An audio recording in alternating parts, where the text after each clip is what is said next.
Adu government se karamba government akhoi se economy se loi da sabana sabam koi shok tha gare yamna kupna hairu traga su akhoi gi kano sing infrastructure sector se shok tha griba mayam entrepreneurial sector da shok tha griba mayam business masa masa tawraga hingba mayam da shok tha griba ma even business asoba tawba kangbu phawba da hauji khut AMMOCOC khut hapnaraga leliba mayam adagi nauna horaiba thabak phangjadraba naha mayam amakha karino kaino lanai kai kaino khar tawraga hingjage na khanga do base manipur dabu kari tawgadoriba no aidana leiriba situation mayam se sesida kayam kuina leigadoriba sigi mayam se koi economy da sokthariba economy da soktharak paise generation dum pummadamni ana koi sida leiriba kaino mayam se koi highway and road connectivities mayam se improve tawba ngamba adagi akoi health sector leriba problem mayam se solve tawba ngamba anaba macha pit dawam lakpada mapan chenradi secure oina driba mayam se torpa ngamba that education se mapanda like tamradi higher education joradi mapan yotradi yatre na khoi mayam se tawri mama pa mayam ma hauji angang jingji chausalakpa matam se kamai tawdoino na mapanda paisa tharaga awja maibon like tamhanba ngamdaba parents mayam ma kha migi tawnari du uraka mamite mapita kapnariba parents mayam se sigi solution se khoi sida adumba institution adumba quality institution mayam do se sida kanu tawdana establish tawdana khoi sida mapan chatraga su yaba akhoi se sida loina ma adugi opportunity mayam de avail tawba that kind of educational environment ma khoi lamdam sira puraktana khoi naha mayam se sida no wa asa ma piba ngamba employment generation phajana thamba ngamba akhoi se sida loina felicitate tawba ngamagana ngamkhre akhoi se sida loina makhoi mayam do fit tawba ngamkhre ngamdragadi ahen ba ngang chingse plan tawba tabani tongan tongan ba india ge dumba natragana international ge dumba arena da mai magi skill mayam se mai magi profession mayam se fit toroga moi sing jo accommodate tawna na ba akhoi lengak sina plan tawba ngamba that kind of government nama akhoi praja miyam na mathau tai ba ana government se akhoi na purakningi ba laning ba government se ilp natraga nrc gi issue se phajana kaino tawba ngamba that kind of government mathau tai punamak sigi mathak ta khwaidi hena mathau tari se akhoi gi lamdam sida leiminari ba ichili naw loina mak se aigi kanglup nungsibagi aigi kanglup ki aigi historical pride aigi kanglup ki oiba aigi nationalism se masi sagat na boda bada aigi kanglup ki achumba thiri mi haraga mi gi kanglup ta khana basum hauba that kind of communal elements sing che masi phajana lo gi miyeng dagi chapchana masi chapkhai haudragadi si sing sina ne ba akhoi gi sida akhoi but sana ga akhoi gi praja mayam se sida akhoi gi nafrat akhoi hatred mindset se akhoi mindset sida inject tor ga angang khorei ba mayam se provoke tongna ga khana laga dum thamna na ba tawba that kind of extremist elements sing che kanglup ki oiba self-centric oiba nationalist elements che masi lo se maya ipang pangaga dum tasan naga dum palai leiba social media da tongnari ba ngamnari ba mayam se dum leiba ko sigi injustice mayam se leiradi punjan ba wagani akhoi sida kanglubam da nuai tre ga ina hekta mi na ta ba nuai roi da ba frog to ga ba panang angari ba sigi acha kunja leinatri ba amaga gi discipline leinatri ba mayam sigi moral policing ma akhoi gi jut sida change ba akhoi gi leriba akhoi gi people se kanano land sida leriba akhoi people kanano the people of this land kanano asengba history na kanabu define tauri law na kanabu define tauri kana bu akhoi people of land ni haina accept to mathau tai adumba accept to khuraba people sing adu gi malak classify to ba yabra or yadabra kanglu mayam sin nungsina na lemin da karamba akhoi mindset changi adum hairiba kanglup sing chi horaiba generation sing chi da akhoi gi lamdam chi gi miyam ni haiba se khanghan na ba gi da makta akhoi na education policy chi da syllabus da makhoi sing chi hapaga gyan ta handana praja mayam chi da amaga gi malak national integration kanglu selgi oiba harmonious integration purak na ba the kind of system si government na madu yat laga khoi gi sida miyam sida awon ba ohong ba ma purak pam change ba matama mada singapore naga leiramba situation da nga si singapore harakriba hong kong naga leiramba situation da gi hong kong harakriba ton ba lepang mayam ma ina paludraga su leiriba mayam chi gi awon ba ohong ba mayam che akhoi manipur gi nga si gi akhoi gi kano oriba kari haita de akhoi se sira चाइनरीब सुइनरीब मैम से अखोई अवोनब अहोंब अमा पुरकननबगी transitional period नि हाइना अखोइना लौब याननबा हाउजिक सुइनरीब नामनरीब ma'am सिदगी अखोई experience to ओइरकांदा मथुंगदा सिगुंब ma'am से लाक्तनबा यामना फजना deep protect deeply अखोई माइंड से फजना डीपली अखोई कनो तौरगा एक्सप्लोर तौरगा अनौब पॉलिसी प्रोग्राम यादप गंबा दैट काइंड ऑफ गवर्नमेंट अमा मणिपुर द पुरकननबा अखोई कालुक खुदिंगमकी मियाम सिना अमतंग फजना अखोई द मोरल करप्शन नत्रगना कम्युनिटी की ओइबा अखोई अखुबा मियेंग मैम से थादुओ कांदा अखोई आमदंग सुम कोकसुम जनरगा होनमिनबा मथौ ताब लेब्रा सिगी वाफम से लेपाक मियामदा ngasi khana nei nabai khong chaw lor hanga chaninge aduga hauje ki leibiriba political leaders singnasu the responsibility of the people lies on the policies and the programs ko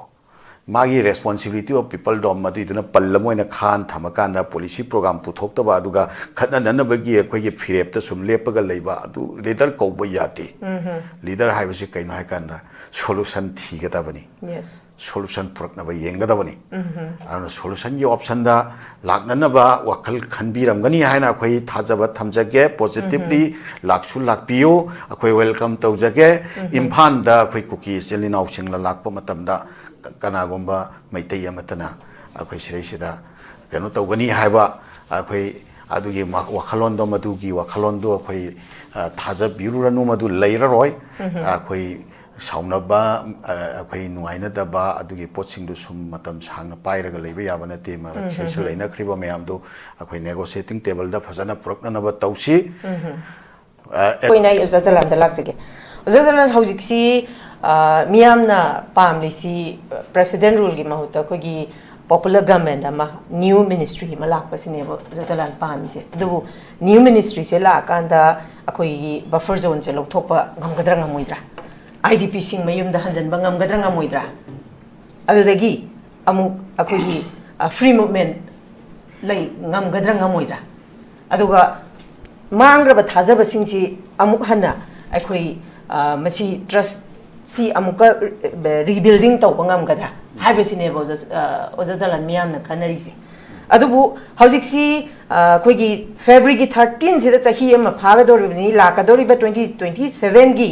February da mo election je lai li bane boza Jalal masi yeng lor kan da di sung choi du na popular ministry ama di lai ba koi gi condition si gi situation si gi matung yeng kan da semakani ha ba gi thaja ba se yam wang di Miyam na su du mok lai nari aduma pu tangai phadana haujik si gi phibam sida cookie gi makoi lai ba tarasi phibam sina party gi mai kai da gi su nakoi safe ore la o nakoi dum yauro la khol ra use makoi na answer se response positive over response p da bata ga di trust deficit sina wang ba henman badagi makoi su habidi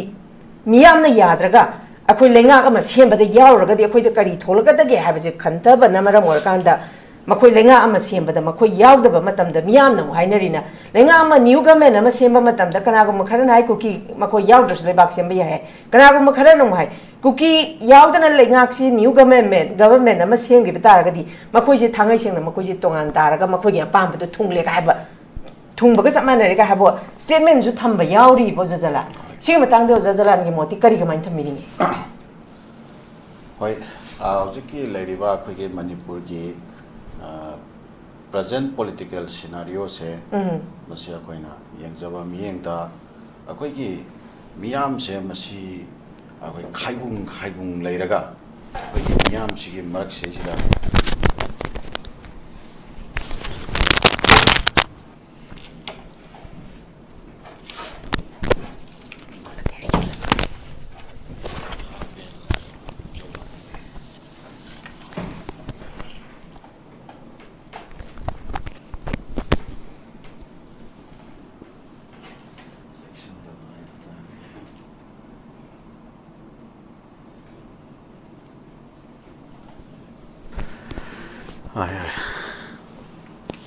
akhoi ge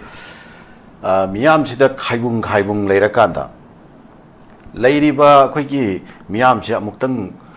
pulap punsan ba aduga apun ba akhoi gi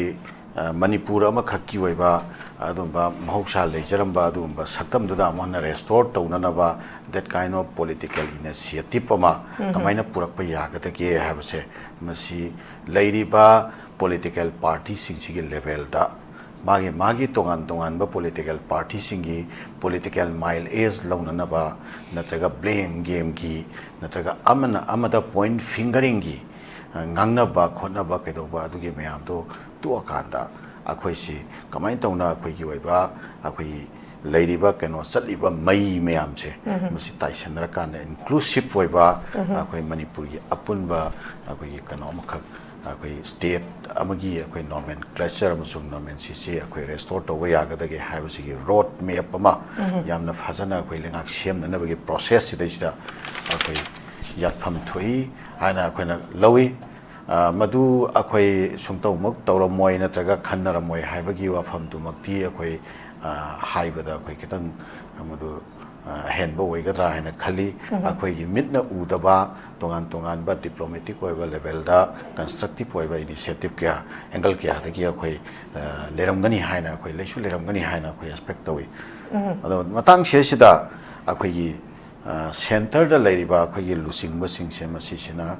buksel seng da bagi makoina buksel seng na phajana committed oida bagi makoina yamna phajana sincerely thabak tobi da bagi akhoi leiriba keno se khena ba taisan ba ngamdaba aduga akhoi gi markta trust deficit ki leiriba posing se sum continuing process amada uji phawba resolve to ngamdana leiba sigi maru eba maram se sumaina oigane na lawi ana center da leiriba lusingba singsina buksel seng da bodo madu akhoi gi miyam sina realize tawdri phawbodi akhoi si angle amada natraga angle amada natraga angle amada akhoi si sum putharaga akhoi masel gi marakta akhoi gi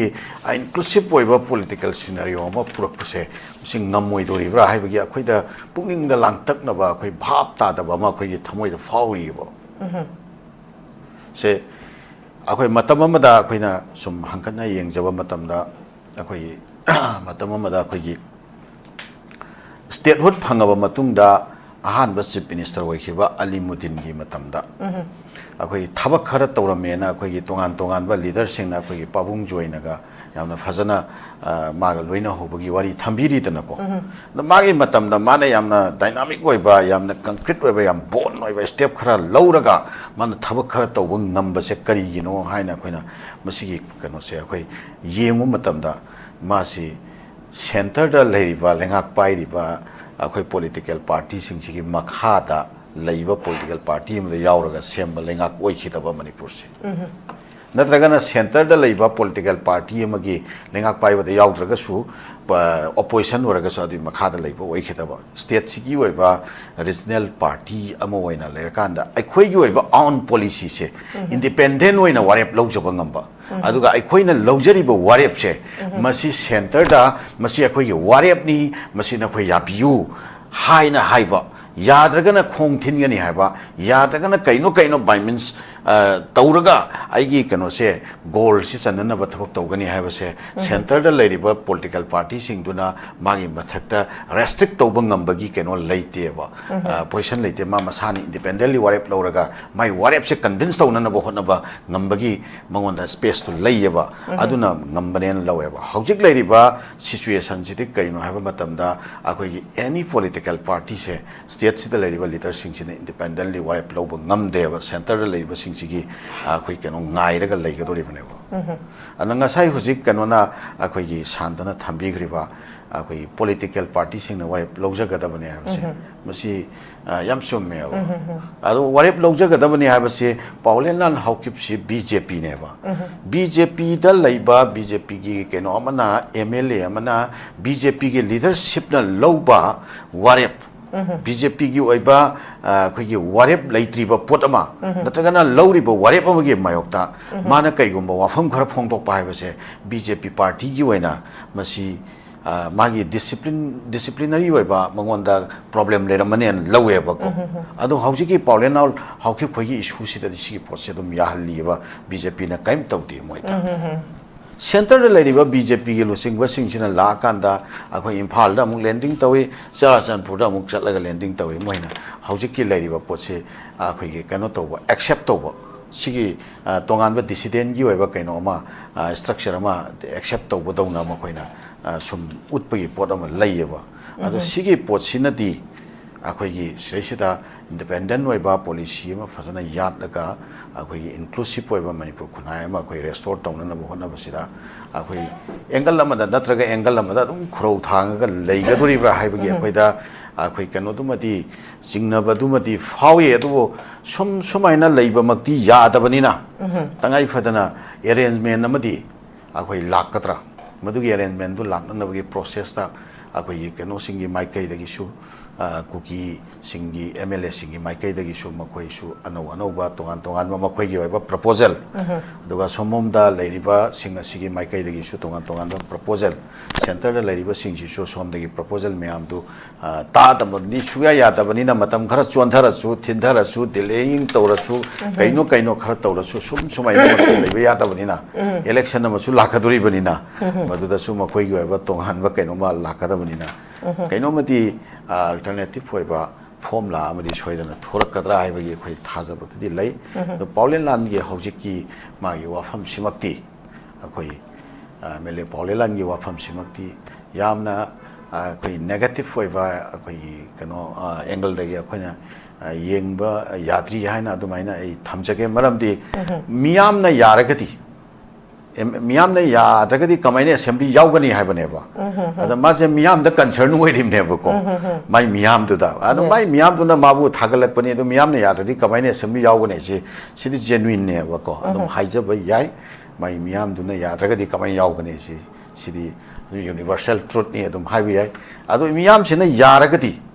mai assembly Yowbasi yagani haiba kano madi guest gesture madi sisu adum Yowbra Yowri bra haina koina adum yengbasu yai haribe positive oiba angle dagi yengagati ana maswaida akhoi ya Miyam se ne yagadaba formula se akhoi yanagadaba formula amadi akhoi option amadi pina batai ta na ko kamai tawraka yanagada ke na adu moina hairi akhoi gi Miyam si hojik sira mayum thadoga lanjena khiba akhoi Miyam si magi mayum da hanjandragati haibane ba kuki singi su imphal thadoga sakriba mayum makai hundomi Miyam si imphal da makhoi Miyam do halaktragati MLA sing du kamaina halakaduri ma haibse sidi akhoi gi naksan rakna bagi formula ano formula initiate tawna bagi langla langjin kangba akhoi horakpa khitang akhoi gi positive oiba gesture ma akhoi lakpra haina dumaina akhoi yengbasu yabra swai matang sima dumaina sum pungning da fil tawbasu lai aduga akhoi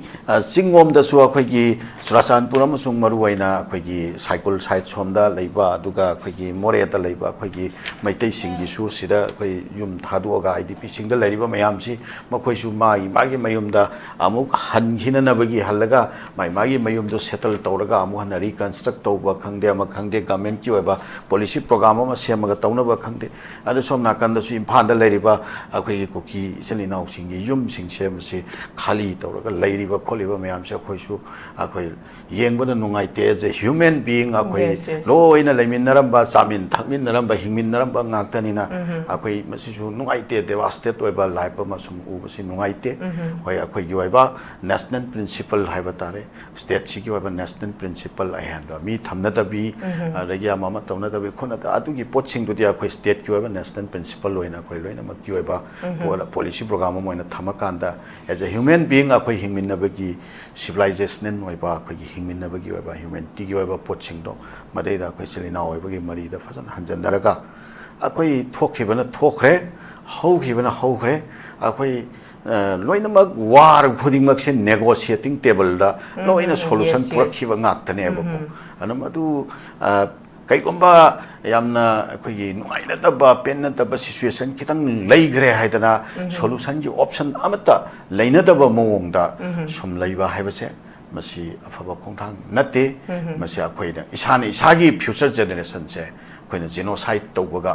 akhoi moi gi lambi manghan bi moi gi asa manghan bi ba akhoi gi tungda horaiba naha sing sigi generation sigi asa manghan bi ba chapane na lawi akhoi iban city tok thokro akhoi ozam mai bon gaza da okay more than 70,000 gumba people se hauji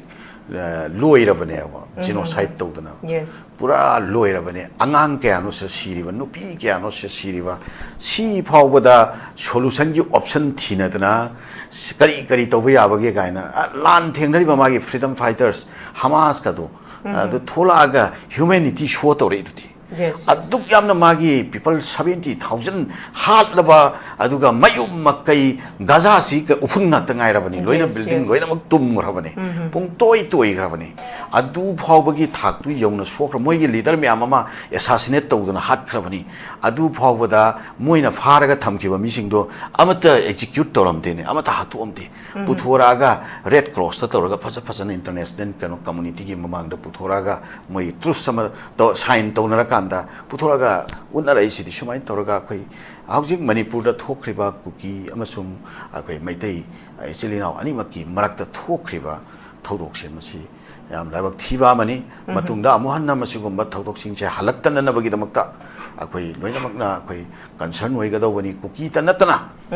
naga chilina singa marakta bu orasu pangan singa gi marakta bu orasu kana gumba kalok amatagi marakta akhoi sugumba violence situation se amon halaktan na bagi damakta akhoi madu wakhalon da akhoi phajana akhoi leader sing sina kokchum senaraga akhoi solution gi way puthokada bani maduda kuki jo community gi haibatare laibiriba representative singna yamna dynamic oiba yamna constructive oiba yamna akhoi visionary oiba adumba wakhalon namaga loinana solution oriented oiba approach samada makoi tholakani haibagi soidana tholakani haibagi akhoi asaduma khak akhoi sum thamjage akhoi kuimalle akhoi gi miyam si amna ware tam sange masina maram oraga generation miyam ama mangmin na bayabagi khorong thiba duta leire ana akhoi anauba let's begin with a new hope anauba sa ma dang tang changsi haiba sigi ofam si thamjage aduga matang sesida hari priya ai yam tetak po ofam amtaga ai thamjaram ge ko ai matang chana ai madugi ofam si ai thamjaningba haitare ngarang nahan si ai kui dringa khoi gi sei litan haiba dugi mafam duda khoi pangan yin ha khara sumna riders haiba tare ko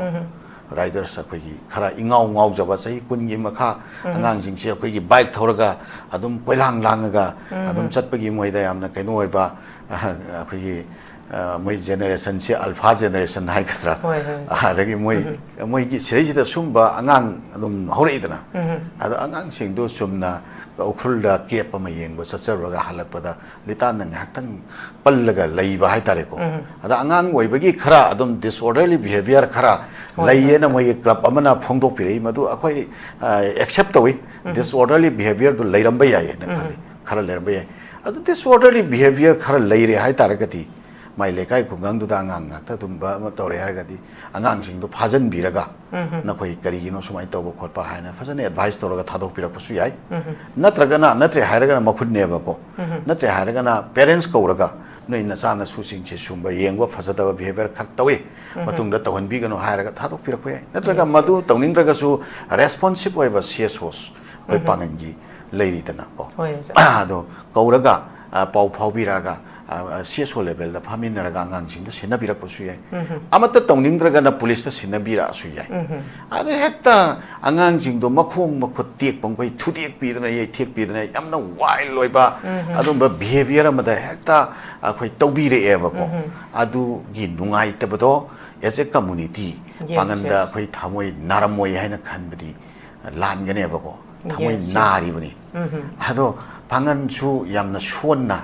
yamna piknadi khoi yam underestimate tawbadi lan gani masu mini magi su tolerance ki limit leiri bane ba ko adu akhoina kari no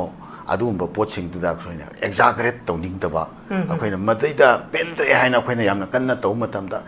manipur se maibun wandra leirabal lamdam sida amuk masel sida khoi masel amaga amuk tawna base masi यारिबा मखैदी सिगुम्बा नुआइतबा सिंगसी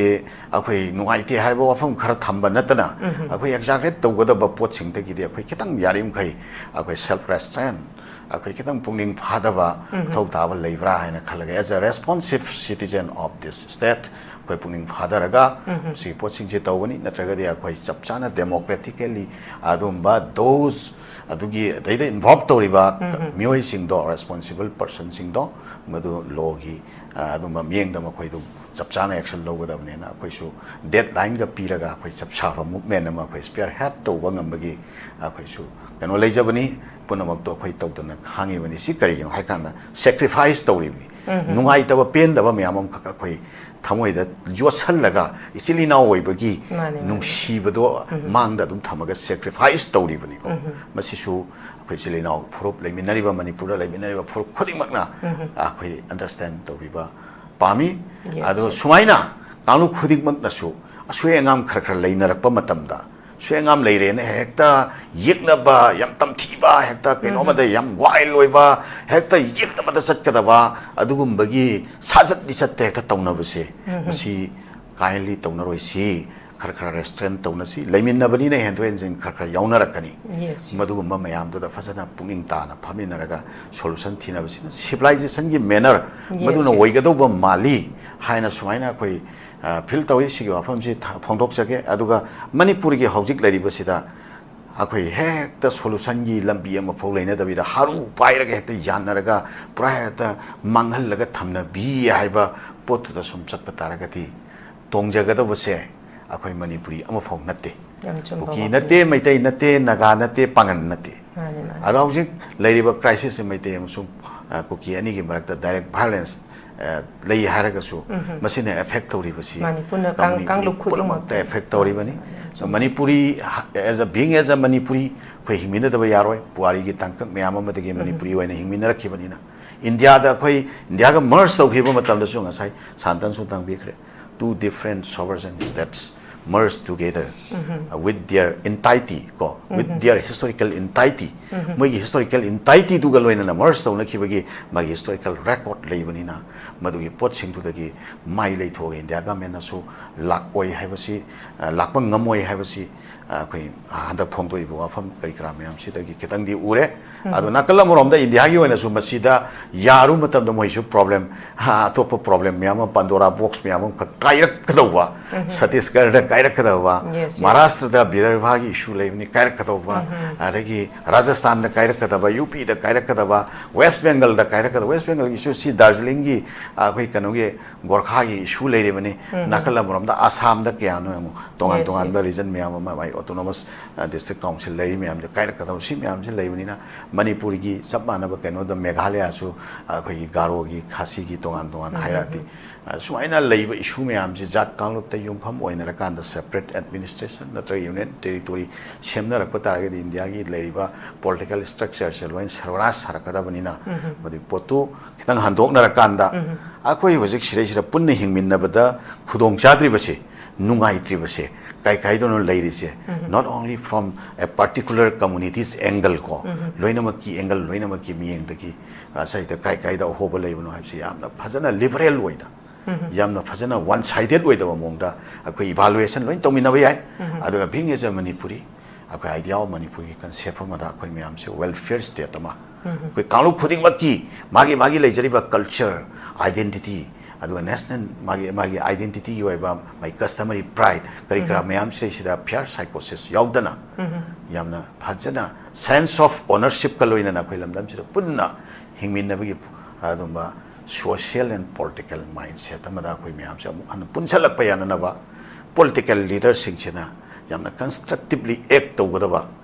मतम म खकनेबा सिगी पोची खोइना हाइजब से मोइ तौरम मोइ हाइजबगी वादी नते को अदो somewhat little bit अखोइ खर वाटपै ममीदी ताइ अदो अखोइना हाइजनी हेन पोटेंशियल लेबा पॉलिटिकल लीडर ngakani हेन तौबिरो ओ तौबिनकनबा अखोइ हाइजबनी हाबा फुम खर से थमजगे okay thank you very much थागचरी अखोइ लितान गी थोखरिबा अखोइ अनवांटेड इशू इंसिडेंट हाइतारे मददसु अखोइ ओजा जलान होइना याम हाबिदी याम पेशेंट होइना अखोइ लेरिबा हजिक प्रेजेंट सिनारियो सिदा अदुमसु कंट्रोल तौबिबा सिमक्सु पा Jalan yam thagachari khoi Mitei Pangal gisu khoi Manipur gi history ga sagona na chauba khoi tana thadna ba yadra ba dugumba mari makhak su lairi bani hojik lairi ba situation sida Jajalana AMMOCOC ki president ama oina thogdok si exaggerate tawrak tana ba responsibility a chawam lawbi ba sisu masigidam ta su Jalan ba thagachari thank you very much makhat chathaja Jalan da laksige Jalan nakalamrom da hojik si abadi khoi za santana so sa heavy redana Paolienlal Haokip na thamli ba statement si sigi response si ngasai gi BJP gi mai kai da gi pi ga da banena masi birak ta bata gadi adumak habidi aidi ngasai gi za santana hojik puthok PRC chahi tarukum khai president rule thamba bi miyam na kaisu pam de ba isagi democracy chat palaibak ni na isagi lenga akoi isana ngakjabana pame ba sida ta sengna ngasai gi Chief Minister khoi former Chief Minister Nongthombam Biren se Maitei Chief Minister phau hari baneba adui taragadi tasengna makhoina BJP gi khoi gi high level dagi higher level dagi Paolienlal gi thamaiba statement sigi response pira phauba makhoi je latre na khalasi natraga pi dori bra pi roi dori bra ha besu ngamde adui taragadi lengak se sem da taragadi president rule je sum sangde da lei taragadi masigi mangjaba je khoi miyam daneba mangjari ba miyam je tungi angang sing sigi adui batargadi aino Jalan da lakchaningi si tasengna masi akhoi mitei centric nate akhoi inclusive oina khoi hingminna bada mathau tai habi sigi poche lakna bagidamata BJP gi khoi gi higher level da issue response ba pibam thoi piraktre haraga su chapchana khoi gi leiba tongan tongan ba community khoi phurup kanglup sing sigi yengraga akhoi tangai phadana akhoi popular ministry amdi siam ba tangai phadi si batang do Jalan ki moti kari kamai thambini hojiki lairiba khoi gi legislature sing ha batare masina akhoi majority wariba BJP na lengak sem ba sem khoi gi constitutional obligation ni khoi gi daitani yes ado majority laina magi party gi manung dal laiba MLA khara kuki kanlup ta belongs to ba khara amna maitei da belongs to ba khara amna akhoi nagada or atai community da belongs to bodo madugi wafam do magi oiba BJP manungi oiba table da famin raga madu solution to lengak sem ba ba se magi party ru responsibility ne hajari ba ko sigi thabak se BJP na tau ngam da taragati legislature singina BJP si hundok pam changi legislature singina BJP thadu ombam changi yes state sigi miyam interest ta yes legislature singina BJP thadu pam changi aduga Eikhoi gi oiba interest ta Eikhoi gi oiba foot ta Eikhoi politics to phom thoi aduga loina na Eikhoi gi oiba policy sempham thoi aduga lengak ama sempham thoi lengak se hojik lairiba legislature singina semba ngam tare sem sanu ngamdre Eikhoi gi miyam sin adugumba politician sing puthokpham thoi adumba politician sing adu karamba politician government semba ngamba politician semga doriba government se kari gi damakta government for IDP issue IDP issue se resolve to ngamba loisan bang ngamba government na prakna na ba government for free movement khoi praja mayam se mafam amadagi mafam amada changna ba yana ta sabal khana na khoi misel si marakta tauriba cohesive environment ma cohesive existence ki history le jaba interdependentship ki oiber lesson le jaba ai khoi praja mayam se khaibum tanraga leiriba se loisalaga free movement to ba kanglup amana jaga da satpada mana mai jaga da satpada secure oiba adumba that kind of environment ma purpa ngamba that kind of government ma koina propham thoi sembam thoi ado government for ko akhoi gi kaino meyam se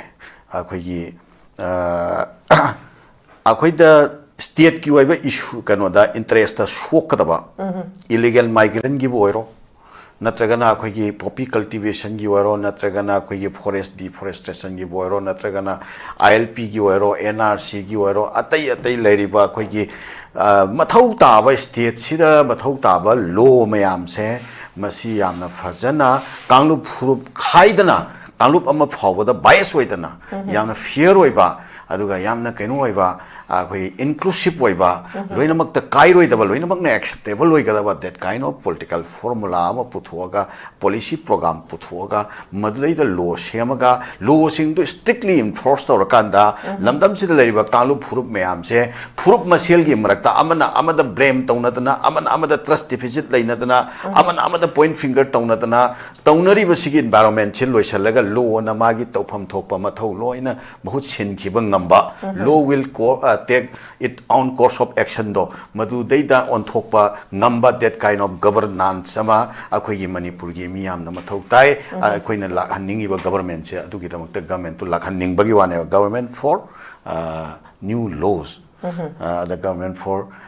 resolving all the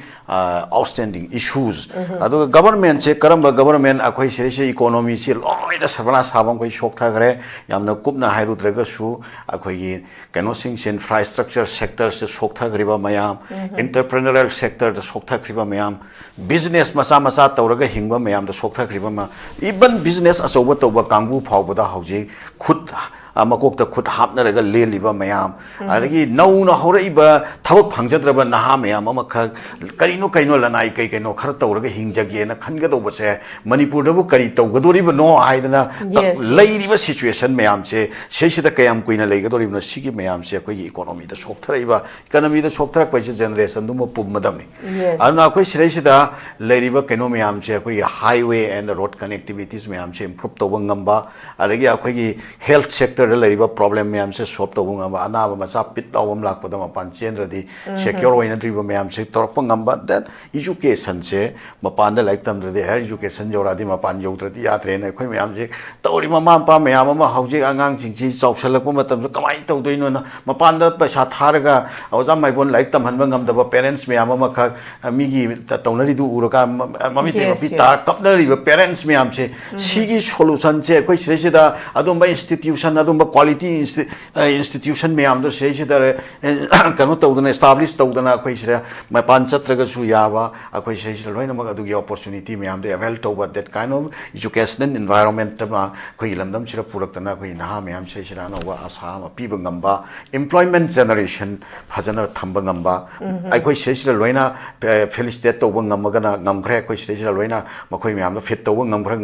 ngamdraga de ahen ba ngang chingse plan tawba ta bani tongan tongan ba India ke dumba natragana international ke dumba arena da mai magi skill mayam se mai magi profession mayam se fit toroga moi sing jo accommodate tawna na ba akhoi lengak sina plan tawbanga ba that kind of government na ma akhoi praja miyam na mathau tai ba ana government se akhoi na purakningi ba laningi government se ILP natragana NRC gi issue se phajana kaino tawbanga ba that kind of government mathau tai dum punamak sigi mathak ta khwai de hena mathau tari se akhoi gi lamdam sida leiminari ba ichili naw loina makse aigi kanglup nungsibagi aigi kanglup ki aigi historical pride aigi kanglup ki oiba aigi nationalism se masi sagat na boda bada aigi kanglup ki achumba thiri mi haraga mi gi kanglup ta khana ba sum hauba that kind of communal elements sing che masi phajana lo gi miyeng de gi chapchana masi chapkhai hogdragadi si sing sina ne ba akhoi gi sida akhoi but sana ga akhoi gi praja mayam se sida akhoi gi nafrat akhoi hatred mindset se akhoi mindset se inject tor ga angang khorei ba mayam se provoke tongna ga khana laga dum thamna na ba tawba that kind of extremist elements sing che kanglup ki oiba self-centric by nationalist elements che masi lo se maya ipang pangaga dum tasan naga dum palai leiba social media da tongnari ba ngamnari ba mayam se dum leiba ko sigi injustice mayam se leiradi punjan ba wagani akhoi sida kangluba ma nuai tre ga ina hekta mi na ta ba nuai roi da ba provoke to ga ba panang angari ba sigi acha kunja leinatri ba amaga gi discipline leinatri ba mayam sigi moral policing ma akhoi youth sida change ba akhoi gi leriba akhoi gi people se kanano land sida leriba akhoi people kanano the people of this land